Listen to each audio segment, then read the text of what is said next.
Hello viewers, हम पढ़ रहे हैं कक्षा 10वीं गणित के प्रश्नावली 3.5 के प्रश्न नंबर 4 का दूसरा प्रश्न। इसके पहले के सारे प्रश्न कर चुके हैं। यदि आपने नहीं देखे हो तो चैनल पर देख सकते हो। तो प्रश्न नंबर इसका जो दूसरा है वह है एक भिन्न 1/3 हो जाती है जब उसके अंश से 1 घटाया जाता है, और वह 1/4 हो जाती है जब हर में 8 जोड़ दिया जाता है। वह भिन्न ज्ञात कीजिए। तो हमें यहाँ भिन्न ज्ञात करनी है, तो हम इसको हल करेंगे।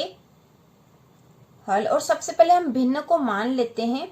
तो हम लिखेंगे माना कि भिन्न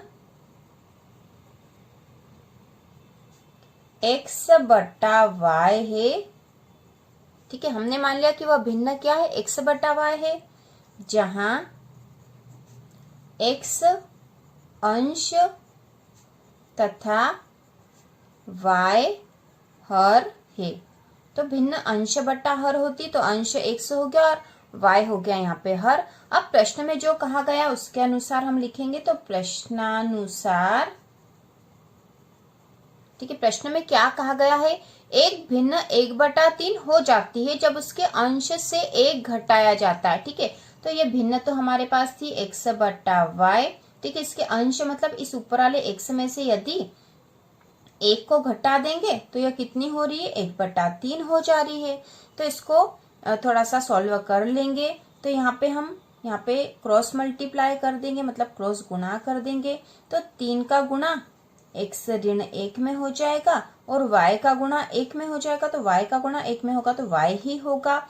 अब यहाँ पे इसको और हल कर देंगे। तो 3 को x में गुणा करेंगे तो 3x ऋण 3 का 1 में करेंगे तो 3 बराबर y।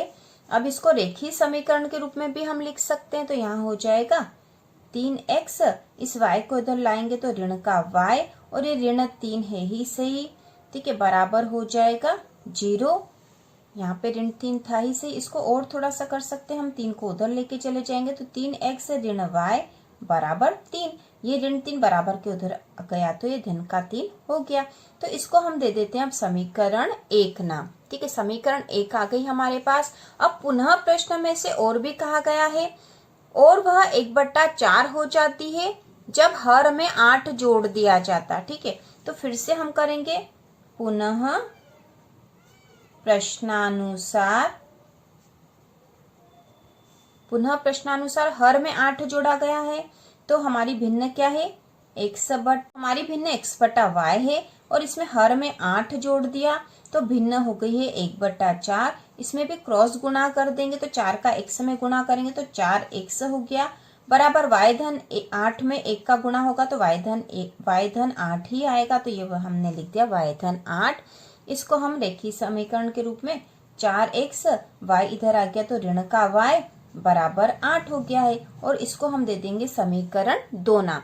अब हमारे पास 2 समीकरण हो गई है, और इससे हम प्रतिस्थापन विधि का प्रयोग करके हम x और y निकाल लेंगे तो हमें भिन्न मिल जाएगी। तो देखो समीकरण 1 क्या है, यह है, अतः ठीक है, समीकरण 1 क्या है, यह है 3x ऋण y बराबर 3, और दूसरी समीकरण क्या है, 4x ऋण y बराबर 8। अब यह 2 समीकरण प्राप्त हो गई हमें। ये हमारी 2 समीकरण है, यह समीकरण 1 है और समीकरण 2 है। तो समीकरण 1 से हम सबसे पहले x का मान निकाल लेंगे। तो हम लिखेंगे समीकरण 1 से, तो समीकरण 1 है 3x ऋण y बराबर 3।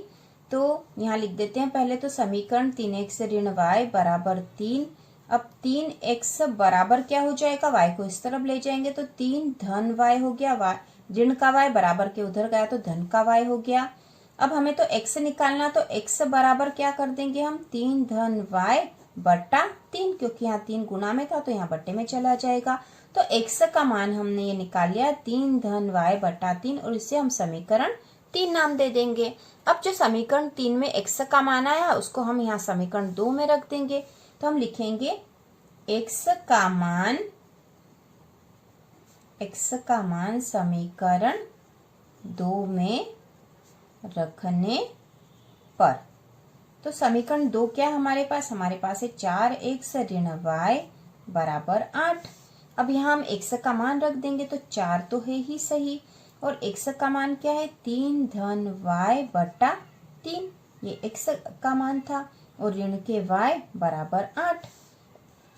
इसको हल कर देंगे तो 4 का गुणा इन संख्याओं में होगा, तो 4 का 3 में गुणा करा तो 4 तिया 12, धन 4 का y में करा तो 4y, ये बटा 3 है, फिर ये ऋण का y बराबर 8। अब हमें इसका एलसीएम निकालना पड़ेगा, तो y के नीचे कुछ नहीं तो हम बटा 1 कर देंगे। दोनों का एलसीएम क्या होगा, 3 और 1 का एलसीएम आ जाएगा 3, 3 का 3 में भाग लगाएंगे तो 1 ही आएगा, 1 का गुणा इस पूरी संख्या में होगा तो यही संख्या आ जाएगी, तो ये हो जाएगा 12 धन 4y। अब यहाँ पे 1 का पहाड़ा 3 बार बोला तो 3 आया, और 3 का y में गुणा करेंगे तो 3y आएगा, लेकिन ये ऋण का आएगा क्योंकि ऋण के y है, तो यहाँ हम लिखेंगे ऋण के 3y बराबर 8। अब इसको थोड़ा सा और सॉल्व कर लेते हैं, तो 4y में से 3y कम हो जाएंगे तो 1y बच जाएगा, तो यहाँ हम लिख देंगे 12 धन y बटा 3 बराबर 8। अब ये 3 जो है इसको बराबर की इस तरफ ले जाएंगे तो ये ऊपर गुणा में चला जाएगा, तो ये हो जाएगा 12 धन y बराबर 24। अब y का मान निकालना है तो y बराबर हो जाएगा 24, और ये 12 था बराबर के उधर जाएगा तो ऋण के 12 हो गए, तो y बराबर आ गया 24 में से 12 कम हो गए तो y का मान आ गया 12। ठीक है, y का मान 12 आ गया है। अब y का मान यदि हम समीकरण 3 में रख देंगे, यहाँ समीकरण 3 में रख देंगे तो x का मान भी आ जाएगा, तो हम लिखेंगे y का मान समीकरण 3 में रखने पर, तो समीकरण 3 क्या है हमारे पास, समीकरण 3 है x बराबर 3 धन y बटा 3 में हम y का मान रख देंगे, तो x बराबर 3 धन y का मान आ गया है 12 बटा 3। अब x बराबर 12 और 3 हो जाएंगे 15 बटा 3।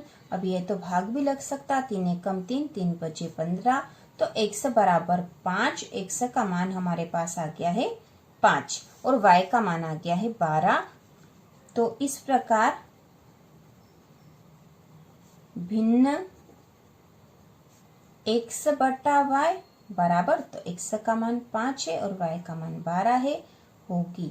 ठीक है, भिन्न क्या होगी 5 बटा 12, और यही आंसर है, हमें भिन्न निकालनी थी, और यह भिन्न है 5 बटा 12। तो इस प्रकार ये प्रश्न पूरा हल हो चुका, बहुत ही आसान है। और इसी प्रकार के और वीडियो देखने के लिए कक्षा 10वीं की संपूर्ण तैयारी के लिए चैनल को सब्सक्राइब कीजिए।